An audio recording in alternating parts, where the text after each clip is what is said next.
Nick with Safety Reloaded here. I've been going back and forth between reviewing holsters, revolvers, and semi-autos, and it's about time I do another semi-auto. So today we're going to crack open the Springfield XDM I have and take a look at it. I have the XDM in the FDE with the threaded barrel and raised sights. Comes standard with 3 magazines and the interchangeable backstraps.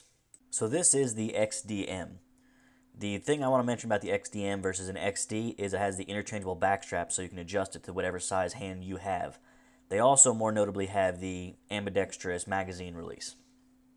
So this obviously is the threaded barrel edition, and it's a 1/2 by 28 thread, and they do come with the raised sights, which you'll see later is really nice. Now there is no technical manual safety on this gun.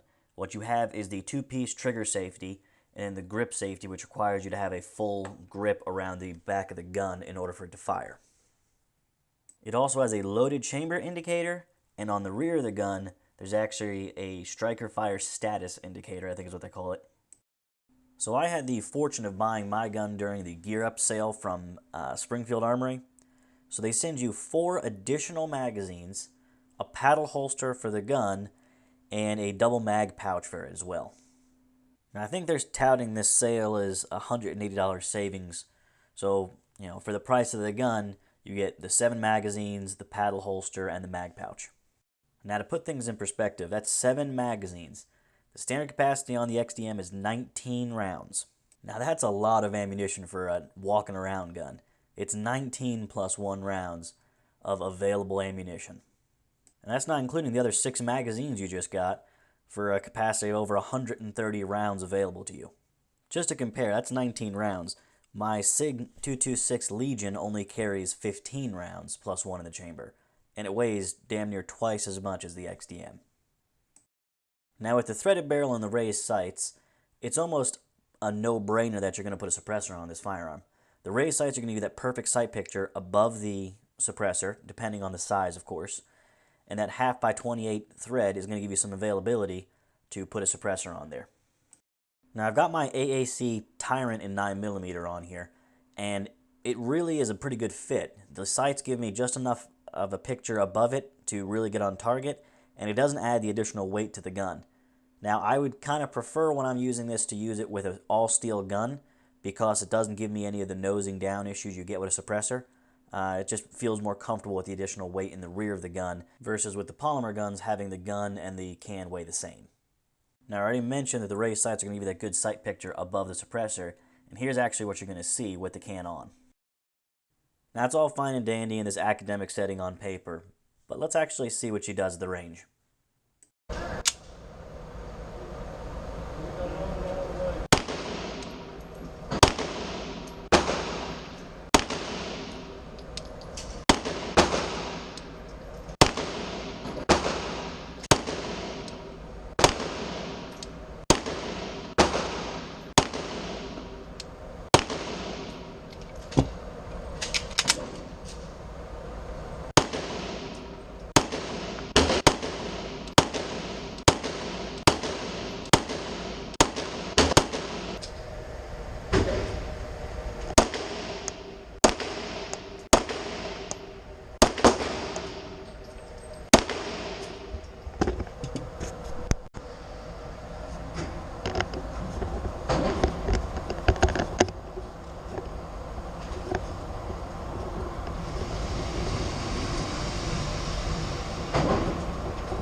Now there was more video than that. Unfortunately, I stuck a guy next to me with a fully automatic rifle, and it kind of ruined the rest of it.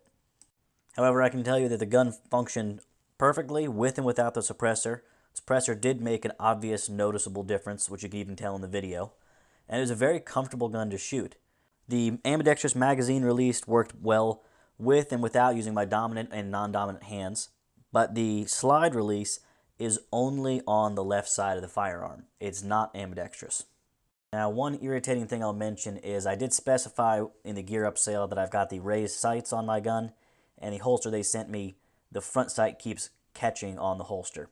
It's not an everyday carry gun or holster for me, so it's just mostly irritating more than anything else. So final thoughts for me about the firearm. It's fine. I have no positive, negative feelings either way about it. It's not going to be my everyday carry. Definitely not. It's just fairly large and not my style. I don't like the grip safety on the firearms. It's not something I enjoy. I do like the ambidextrous mag release though, but the fact that slide release doesn't have that is also kind of a drawback.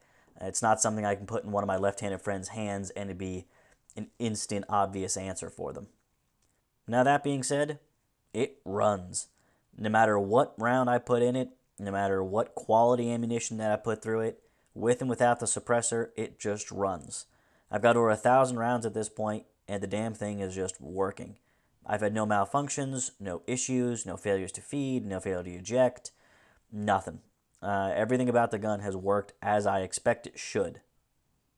I bought it to be a safe queen to play with the suppressors. It's not something I expect to run in competition or an everyday carry. So for my purposes, this gun functions just fine, despite being quite large. Hope you enjoyed this 5-minute review of the Springfield XDM with the raised sights and threaded barrel. If you did, give us a like and subscribe. If there's something else you want us to review, let us know.